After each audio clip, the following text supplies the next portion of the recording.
private sector, public sector experience doing planning and zoning in all over the upper Midwest, basically. So a little bit of background, this may be information you already know, but it's good to have this like foundation, understanding why we have zoning anyway. Land use planning, why do we have land use planning, why do we have zoning? Really to support public health, safety, and welfare, to mitigate any sort of potential land use conflicts. For example, we don't want the dog food factory down in the central business district. We don't want the coal power plant next to the daycare. These sort of things can be detrimental to neighboring property owners, and we understand that individuals' property use affects their neighbors, affects the tax burden of residents, for example. So we're trying to be considerate of all the land use rights of all those in the community. Infrastructure, service costs, quality. If there's no planning, if there's no organization to development, it can really be a long-term loss for a community that has to provide services, infrastructure at a certain level of quality. We don't want congestion, we don't want improvised developments like favelas, we don't want junkyards. So that's why we have zoning. Planning, we have these tools like zoning, subdivision, health, building codes, incentives like TIFs, grants, density bonuses. I'll say in the state of Wisconsin, we're somewhat limited by several state preemptions as far as what tools we can use to incentivize housing at the local level, but the local level, according to state statutes, they are able to have zoning and subdivision controls. So they're localized. This is an example of a zoning map here. That's the St. Joe's Bridge down in Greenfield. It has a very good mix of different types of housing, different types of land use in a pretty tight area. So I think it's really a great example of a rural, not even incorporated community doing some really cool long-term planning for the area.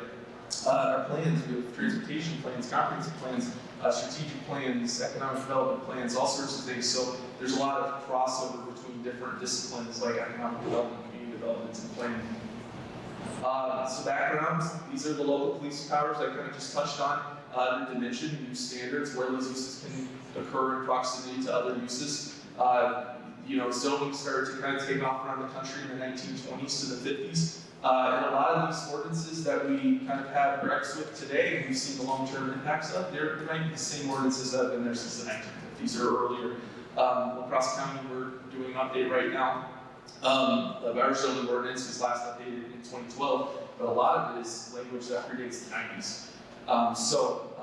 While a lot of macroeconomic factors are changing around us, our zoning ordinances have kind of been stagnant and have been the same for many decades.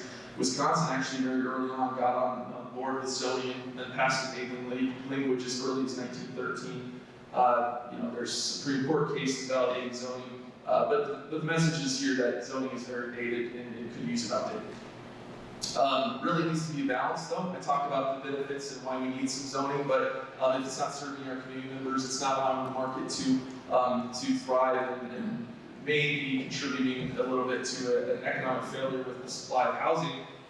We need to balance. So we've got some pros and cons. One side maybe for having more regulation versus less. Balancing those individual land rights with public safety, safer transportation, managing congestion, efficient land use, making sure that our areas being developed are beautified to some sort of standard that might be prescribed in the zoning ordinance. And it's slowing rapid growth when maybe the municipality cannot keep up with the required provision of services. A balance. We need to achieve a balance with updates that serves both those purposes. Policy strategies.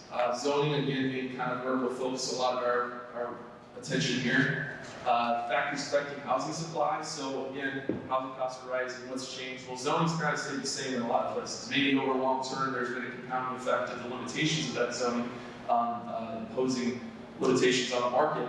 But there's a lot of macroeconomic factors that I don't think we can leave out of the conversation. They're listed there. NIMBYism. I listened to a session earlier that said zoning's the biggest thing.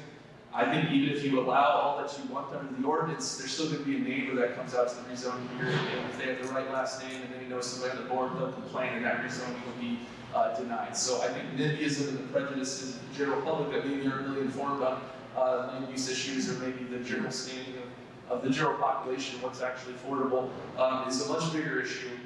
That's a lot harder to combat than or to address than doing a zoning ordinance update. So are our policies for housing out of balance? These old policies may be limiting options, increasing sprawl and overly segregating uses. I mean, that's kind of ingrained in zoning, is we're segregating uses, we're separating things from one another into districts.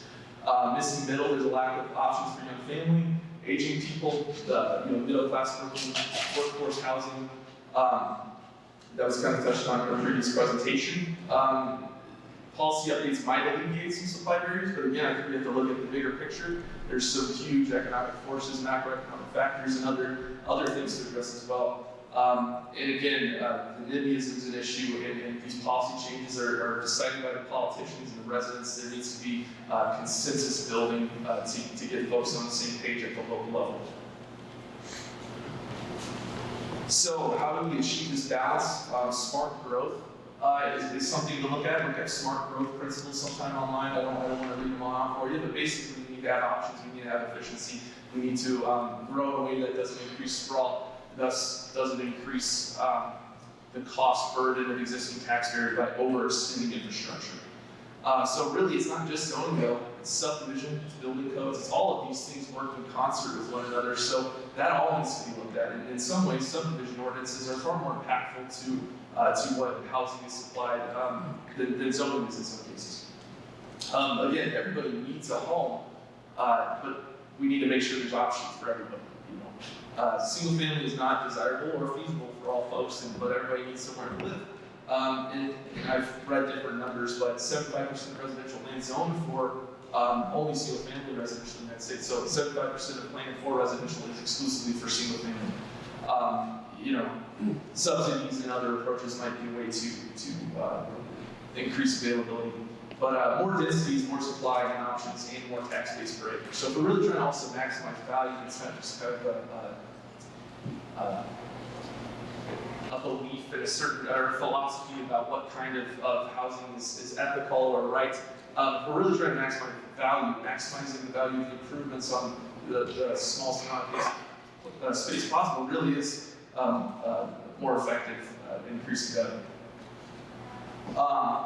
So some strategies to increase rural housing density, we need to look at all these components of the ordinance. These are all just different dimensional standards and strategies. And in the rural context, oftentimes middle lot size, low septic constraints is a big barrier for rural density. So I wanted to give a couple examples.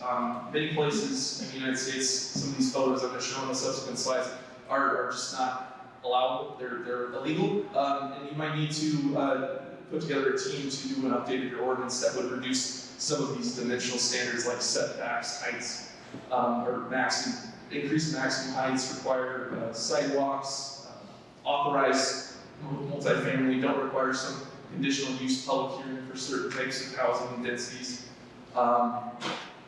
Zero lot lines, those aren't allowed in many places. A lot of folks are using condo plats and other strategies to achieve this density. Get rid of floor area ratio requirements, advocate for state building code reform because there's substantial costs if you go over 3 units in the state of Wisconsin if you're operating under UBC. This is a really cool one in this Iowa City Peninsula neighborhood done with a PUD, so make sure your ordinance allows for PUDs. There's a lot of additional oversight, but there's a lot of flexibility with PUDs to do some. I mean, that's pretty dense housing. Looks pretty fancy too, so density can be a beautiful thing if done right. So some steps where you go from here to look at these policies. You need to do some outreach. You need to identify what your specific needs in your community are. Consult with the experts that might have some understanding about this, whether that's somebody on staff or a consultant. Research best practices. A lot of these ideas are not reinventing the wheel. A lot of these problems, there's already solutions out there for it. The political will, the organized procedures required to be successful. Establish your team, engage residents, and then adopt that as your policy going forward.